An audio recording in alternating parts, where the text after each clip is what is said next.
Baik, selamat pagi, siang, sore, atau malam Bapak dan Ibu sekalian. Saya dari kelompok 1, saya akan mempresentasikan tugas besar mata kuliah karya tulis ilmiah saya yang berjudul Penanganan Ketidakterpisahan Sampah di ITB Jatinangor. Sebelumnya, saya akan memperkenalkan diri terlebih dahulu. Perkenalkan, nama saya Georgio Samuel Benik Siotang dengan NIM 165252238 dari Fakultas TIR. Saya dari kelompok 1. Baik, kita akan memulai dari abstrak terlebih dahulu. Di penelitian yang berjudul Penanganan Ketidakterpisahan Sampah di ITB Jatinangor ini didasari oleh rendahnya efektivitas pemilahan sampah di lingkungan ITB Jatinangor. Sampah yang tidak terpisah akan menumpuk di TPA, sulit didaur ulang dan sering ditangani dengan pembakaran yang berdampak buruk bagi lingkungan. Nah, penelitian ini bertujuan untuk mengidentifikasi penyebab ketidakterpisahan sampah serta merumuskan langkah penanganan yang dapat meningkatkan keterlibatan sivitas akademika dalam pemilahan sampah. Masalah utama dalam penelitian ini adalah rendahnya tingkat kepatuhan sivitas akademika dalam memilah sampah sesuai kategori yang telah disediakan. Data diperoleh dari pengambilan data secara kualitatif dan kuantitatif. Hasil penelitian menunjukkan bahwa ketidakterpisahan sampah di ITB Jatinangor dipengaruhi oleh persepsi ketidakpraktisan, lemahnya norma sosial yang mendorong pemilahan, serta ketidakjelasan identitas pada fasilitas pembuangan sampah. Nah, berdasarkan temuan ini, penelitian ini merekomendasikan penajaman visual pada fasilitas pemilahan dan evaluasi tata letak. Jadi, kata kunci dari karya ilmiah ini adalah ketidakterpisahan sampah, lingkungan, dan ITB Jatinangor. Selanjutnya kita akan ke latar belakang. Jadi, latar belakang dari karya tulis ilmiah ini adalah sampah masih menjadi masalah lingkungan akibat rendahnya kesadaran masyarakat dalam melakukan pemilahan sejak dari sumbernya. Sampah yang tercampur menyebabkan TPA cepat penuh, sulit didaur ulang, dan sering hanya ditangani dengan pembakaran. Pemilahan sampah penting untuk mendukung pengelolaan yang berkelanjutan, namun keberhasilannya dipengaruhi oleh perilaku, yaitu sivitas akademika tentunya.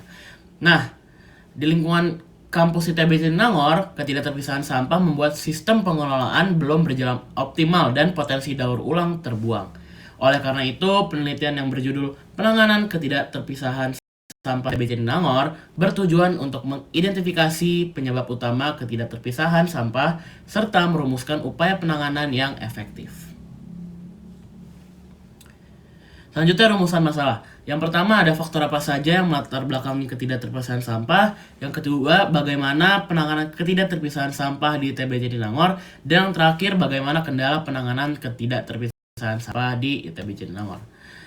Nah, jadi kita akan melihat gambaran umum pemilahan sampah di ITB Jatinangor terlebih dahulu. Jadi saat ini pengelolaan sampah itu terpusat di IPST ITB Jatinangor yang beroperasi penuh sejak 2016. Nah, IPST ini menggunakan pendekatan terpadu, yaitu pengurangan dari sumber dan pemanfaatan kembali. Alur sistemnya yang pertama ada input, yaitu pengumpulan dari seluruh area kampus. Kedua diproses, yaitu dengan pemilihan manual, 3R, composting, dan insinerator. Dan terakhir outputnya adalah kompos untuk taman, pembibitan, serta edukasi dan riset. Nah, tujuan sistemnya ini apa sih sebenarnya? Ya, untuk mengurangi residu sampah dan mendukung kampus yang berkelanjutan. Oke, jadi permasalahan dan evaluasi sistem. Meskipun pemilahan sampah yang tadi di IPST itu udah ada, pelaksanaannya di lapangan itu belum berjalan secara optimal. Nah, kita dapat lihat datanya nih. Penyebab utamanya apa sih? Penyebab utamanya itu adalah label tempat sampah yang kurang jelas. Terus distribusinya tidak merata. Terus dan kesadaran dan kebiasaan penggunanya itu rendah. Sehingga terjadi pencampuran ulang saat pengangkutan. Nah, data-datanya ini terdapat 67% mahasiswa yang tidak membaca label. 32% tempat sampah rusak.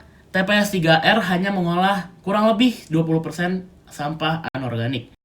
Apa sih? Daur ulang yang tidak optimal, beban TPA meningkat, serta biaya dan waktu operasional bertambah.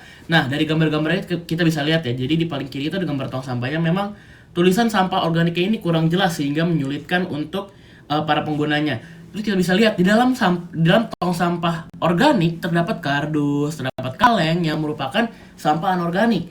Serta dapat lihat karena itu benar-benar berantakan gitu dari tong sampahnya kita bisa lihat di situ berantakan ya dari pengaturannya gitu. Jadi memang kesadaran dari penggunanya ini yang minim. Terus selanjutnya rekomendasi, dan arah perbaikan. Jadi upaya penguatan sistem pemilahan sampah perlu dilakukan secara menyeluruh, mulai dari peningkatan edukasi, perbaikan fasilitas, dan penguatan tata kelola. Edukasi berkelanjutan kepada sivitas akademika itu perlu diperkuat melalui media visual yang jelas, kampanye lingkungan, serta integrasi dalam kegiatan kampus. Nah, selain itu, desain dan pelabelan tempat sampah, penyusunan SOP pemilahan, dan pengangkutan yang terintegrasi, serta pelatihan rutin bagi petugas kebersihan perlu dilakukan untuk mencegah pencampuran ulang sampah. Nah, dengan dukungan monitoring dan evaluasi berkala, sistem pemilahan diharapkan dapat berjalan lebih konsisten dan mendukung terwujudnya kampus yang berkelanjutan. Jadi, selanjutnya kita ke kesimpulan dari karya ilmiah ini. Berdasarkan hasil penelitian, ketidakterpisahan sampah di ITB Jatinangor disebabkan oleh rendahnya kesadaran dan pemahaman sivitas akademika, kurangnya edukasi yang konsisten, serta keterbatasan fasilitas dan informasi pemilahan. Meskipun telah tersedia tempat sampah terpilah dan mekanisme pengangkutan, implementasinya belum efektif akibat lemahnya SOP, keterbatasan sarana angkut, serta belum optimalnya pengolahan lanjutan. Oleh karena itu, diperlukan penguatan edukasi berkelanjutan, perbaikan desain dan distribusi fasilitas pemilahan, penyusunan SOP yang terintegrasi, serta peningkatan pengawasan dan koordinasi agar sistem pemilahan sampah dapat berjalan lebih efektif dan berkelanjutan. Baik, sekian presentasi dari saya. Terima kasih banyak.